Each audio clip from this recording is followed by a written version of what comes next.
আসসালামু আলাইকুম, আশা করি সবাই ভালো আছেন। তো একটা জিনিস খেয়াল করছেন, আমি কিন্তু প্রতিনিয়ত আপনাদের আমার যে একটা থিওরি আছে ওইটার উপরে নির্ভর করে কিন্তু আপনাদের সিগন্যাল দিয়ে থাকি, প্লাস আপনাদেরকে প্রফিট করায় থাকি। তো এই জিনিসটা আপনাদেরও বুঝতে হবে যে বাইনারি ট্রেডিংয়ে প্রফিট করার জন্য আসলে বেশি কিছু প্রয়োজন না, শুধুমাত্র প্রয়োজন ডিসিপ্লিন।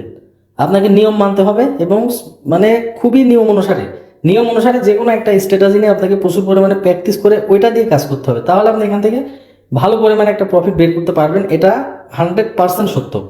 কারণ দেখেন, আপনি বিভিন্ন স্ট্র্যাটেজি অ্যাপ্লাই করবেন, বিভিন্ন ক্যান্ডেল স্টিকের পিছনে দৌড়াবেন, বিভিন্ন ইন্ডিকেটরের পিছনে দৌড়াবেন, বিভিন্ন গ্রুপে দৌড়াবেন, তাতে কি হবে, আপনার মেন্টালিটি, আপনার সাইকোলজি টোটালি নষ্ট হয়ে যাবে। কারণ কি সিদ্ধান্ত নেবেন আপনি নিজেই জানেন না।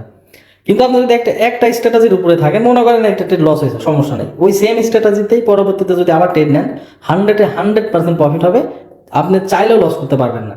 এটা হচ্ছে প্রথম সিস্টেম। আর দ্বিতীয়ত, আমাদের মানি ম্যানেজমেন্ট শিট অ্যাপ্লাই করে যদি আপনি ট্রেড করেন, তাহলে তো আপনার কখনোই লস হবে না, এটা শিওর। কারণ অনেকেই প্রতিনিয়ত কিন্তু ওইটা দিয়ে প্রফিট করতেছে এবং ভালো ফিডব্যাক পাচ্ছে। কারণ তারা ওখানে নিজেকে কন্ট্রোল করার কোনো মানে এক্সট্রা উপায় নাই। শুধুমাত্র যদি মানি ম্যানেজমেন্ট শিট অ্যাপ্লাই করে, তাহলে এমনি এমনি কন্ট্রোল হয়ে যায়। ঠিক আছে, এটা হচ্ছে বিষয়। তো সর্বোপরি দেখেন, আমি কিন্তু সেই শুরু থেকে একটা কথার উপরেই অল টাইম আসি, আজ পর্যন্ত কিন্তু আমার মুখ দিয়ে দুই রকম কথা বের হয়নি। আমি যেটা বলছি ওইটাই। কিন্তু কিছু কিছু ট্রেডার আছে যারা মনে করেন প্রফিট মানে মানুষকে তো পিছনে বাঁশ দিয়ে ইনকাম করে নিছে, নেওয়ার পরে আইসা বলে binary trading scam, binary trading থেকে জীবনেও প্রফিট করা যায় না। ওই দালালেরাই আবার কি করে, কোটেক্স যখন তাদের মনে করেন অ্যাফিলিয়েট ব্যান করে দেয়, ব্যান করে দেওয়ার পরে তখন এসে মনে করেন বলে যে বাইনারি ট্রেডিং স্ক্যাম, এই সেই, জীবনেও প্রফিট করা যায় না। কিন্তু অ্যাফিলিয়েটের লোভে আবার মনে করেন অন্য ব্রোকারকে প্রমোট করে, অন্য ব্রোকারে কাজ করে। এরকম অনেক এক্সাম্পল আছে। ঠিক আছে, আমি নাম বলবো না, কিন্তু আপনারা নিজেরাই জানেন যে আসলে দালালেরা কি করে। তারা বলে binary trading scam, binary trading থেকে কখনোই প্রফিট করা সম্ভব না, কিন্তু আবার মনে করেন আইসা অন্য প্রকারে তারা প্রমোট করে যে আমাদের এখানে প্রফিট হয়, এই সেই। ওটা বাইনারি ট্রেডিং না, হ্যাঁ, ওটা হচ্ছে জাদু ট্রেডিং। তো এইসব মানে যাদের মুখ আর পাশা একরকম, তাদের কথা এরকমই হবে। তো যাক, ওইদিকে না যায়, আপনারা মূলত আসলে চেষ্টা করবেন নিজেকে কন্ট্রোল করে মানে নিজেকে সর্বোচ্চ চেষ্টা করবেন কন্ট্রোল করার। কারণ আপনি যদি বাইনারি ট্রেডিংয়ে নিজেকে কন্ট্রোল না করতে পারেন, তাহলে কখনোই কোনোভাবেই এখানে প্রফিট করতে পারবেন না। শুধু বাইনারি ট্রেডিং না, সে আপনার হচ্ছে বাইনারি ট্রেডিং বলেন, ফরেক্স ট্রেডিং বলেন, ক্রিপ্টো ট্রেডিং বলেন, স্পট ট্রেডিং বলেন, সে যে ট্রেডিংয়ে বলেন না কেন, এখানে সর্বোচ্চ প্রয়োজন নিজেকে কন্ট্রোলে রাখা।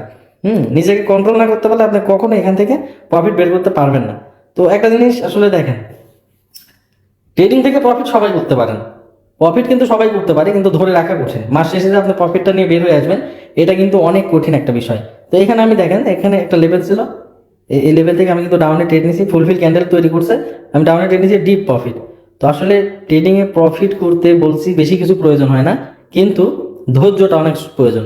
কারণ ধৈর্য যদি আপনি এখানে না ধরেন, ধৈর্য সহকারে যদি বসে না থাকেন, তাহলে কখনোই এখানে কিছু করতে পারবেন না, এটা চিরন্তন সত্য। তো যাই হোক, আমি আসলে স্ট্র্যাটেজি দেওয়ার মতো আর কিছুই নাই। আমার যে স্ট্র্যাটেজিগুলো আমি শেয়ার করেছি আপনাদের সাথে, ইউটিউবে দেওয়া আছে। বারবার বলে যে মার্কেটে সময় দেন, দেখেন এবং একটা থিওরির উপর থাকেন, তাহলে ইনশাল্লাহ বাইনারি ট্রেডিং থেকে ভালো প্রফিট করতে পারবেন। এটা 100% সত্য কথা। ঠিক আছে, সবাই ভালো থাকবেন, আল্লাহ হাফেজ।